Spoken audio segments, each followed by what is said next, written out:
Hey everyone, how's it going? So I decided to make this video about recent news.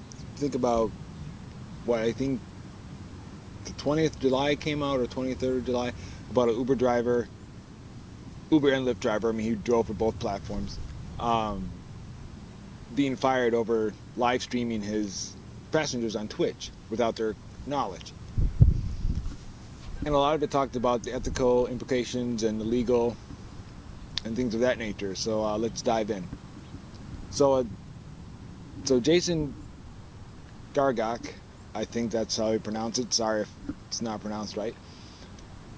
But he got the brilliant idea to install cameras in his car and stream his passengers while he's giving them a ride from where he picked them up to where they're dropping off, and stream it live on Twitch. A lot of drivers use dash cams for security purposes, for recordings, and you can do that. And especially in the state in which he was, which is Missouri, it's a one-party consent, which means as long as one person knows the recording is happening, it's legal. That's all that matters. The problem, I guess, comes in whether the streaming is ethical or not. When he first began doing this, and I linked the article down below so you can read the article completely if you want. When he first began doing this, he would inform the passengers that he was streaming, but then they wouldn't talk or they would act up, so it wasn't natural. It was like it was scripted or, staged. So then he quit telling them that it was that he was streaming live. And most of the passengers didn't notice the cameras. Notice the cameras. And so, he did have a sign on the back of his window car saying there are audio and visual recording things in the vehicle. By getting in the car, you consent to that being done. So that's legal, and everyone does it, and I'm not sure what the big deal is. But people are getting all upset about, some invasion of privacy because he live streamed it. Well, when you're in public, in the United States at least, there is no expectation of privacy. The very fact that you're in someone else's vehicle, privacy goes out the window. The fact that someone outside of your party that you're with is in the vehicle, all privacy is gone. That's why limos have borders and have, not borders, but they have barriers or things to where it can be a completely enclosed and private cab where the limo driver can't hear you talk, he can't see what you're doing. That's the purpose of a limo. Uber and Lyft are not limos. They don't have privacy windows. They don't have privacy doors. You ain't getting that for the price you pay for an Uber or Lyft. Being a Lyft driver myself, even if the car has tinted windows, it's still not privacy. Is it ethical? I'm not sure why it's not ethical.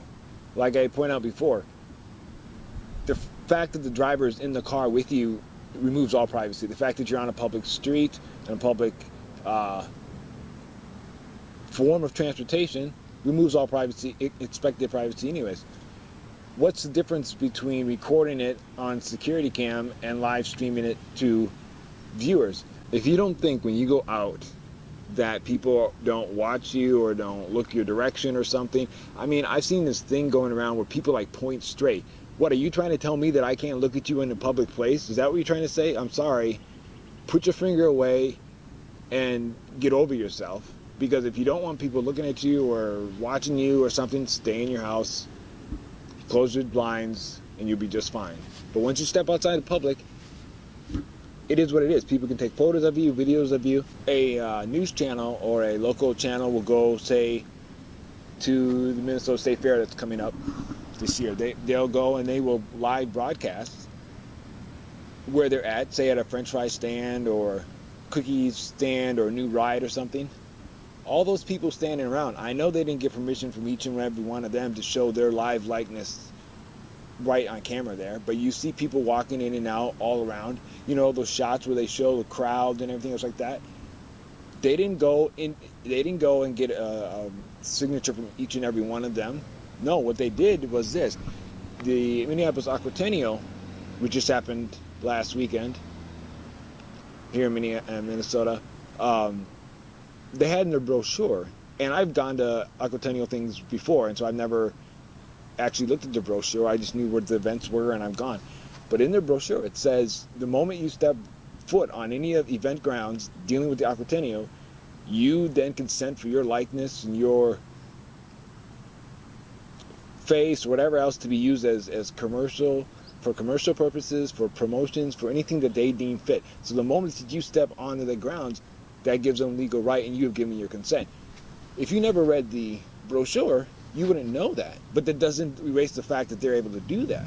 And so I'm not understanding why people are getting so upset about, in an Uber vehicle and a Lyft vehicle, a driver's like, hey, there's no difference between me or them. And what you talk about, come on, people. When you could be walking around. I know I've walked around lakes before, and conversations. I know I've walked around lakes before, and you just happen to be walking by behind someone or in front of someone, and you just happen to be keeping the same pace, and you can overhear the conversation if someone is talking to someone else. You're not trying to hear the conversation. You're not trying to eavesdrop, but you're just hearing what they're talking about. Are you being a creep then? Are you being invasion of privacy? No. Why? Because you're both on a public place, and you're both, like in a restaurant, same deal. All these places are no expectation of privacy. An Uber or Lyft vehicle is no different.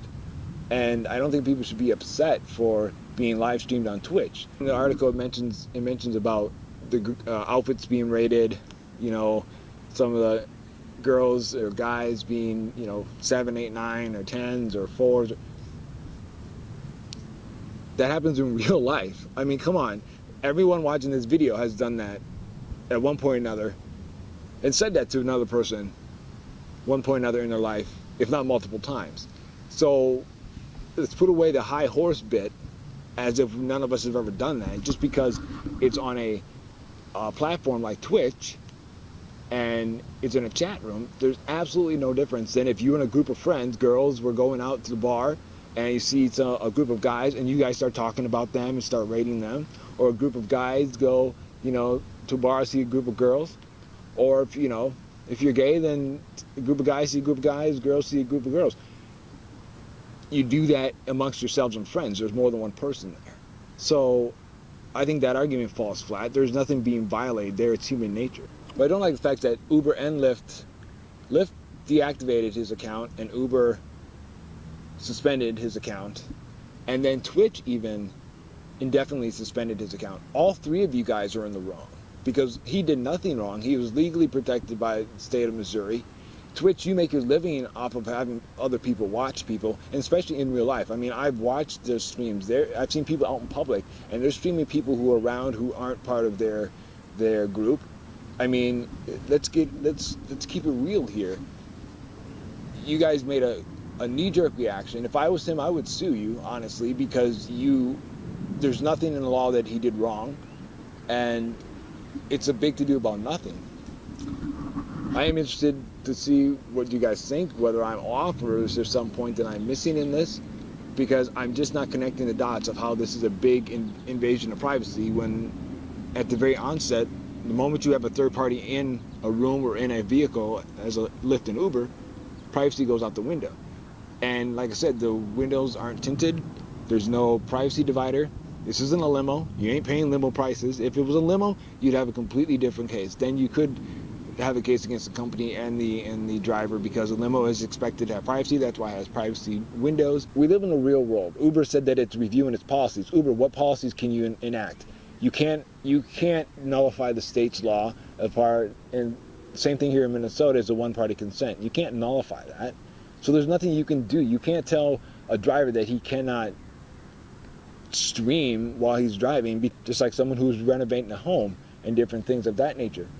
If they were to live stream stuff like that, they're not live streaming on behalf of the owner of that home. They're live streaming on behalf of themselves and their business, but that owner's home, that client's home, is just the vehicle, if you like to say, that was used to enable them to do that. If you think I'm off base, you gotta please let me know where and how, because I'm not seeing any difference between, like I said, a TV channel, a website, an event like the Aquatennial saying the moment you step grounds on here, your likeness, if you can be photographed, videotaped, and we can use that for commercial purposes, promotions, whatever we deem fit. You give consent the moment you do that. And he did let them know with that little sign in his window. He didn't need to be any bigger. It didn't need to be big, bold, red letters 2 feet long. Where he put that just so someone could see it at some point in time. Doesn't mean it had to be right in their face, but as long as you as a passenger could see that if you were looking around, he was in the clear even more. And he was doing it for security purposes, and he didn't need to divulge that he was also live streaming because he covered himself with the security purpose part. So I guess that's the end of my rant. This one kind of gets under my skin because I don't know what people are so upset about. When you start to think about things logically and in the world we live, technology doesn't create new problems. It just amplifies things that have always been. People watching have always been. People commenting on people's clothes has always been. People rating people they're attracted to has always been since the dawn of time. All that stuff has always been. And just because someone live streamed it on a streaming site and more people watched and took part in that behavior of human beings that have been since the dawn of time, we're going to get upset. Okay. If you liked what you heard, saw, please like, share, subscribe. If you didn't, please let me know. I appreciate that too. And this is Savvy Ninja. And until next time, I will leave you with this.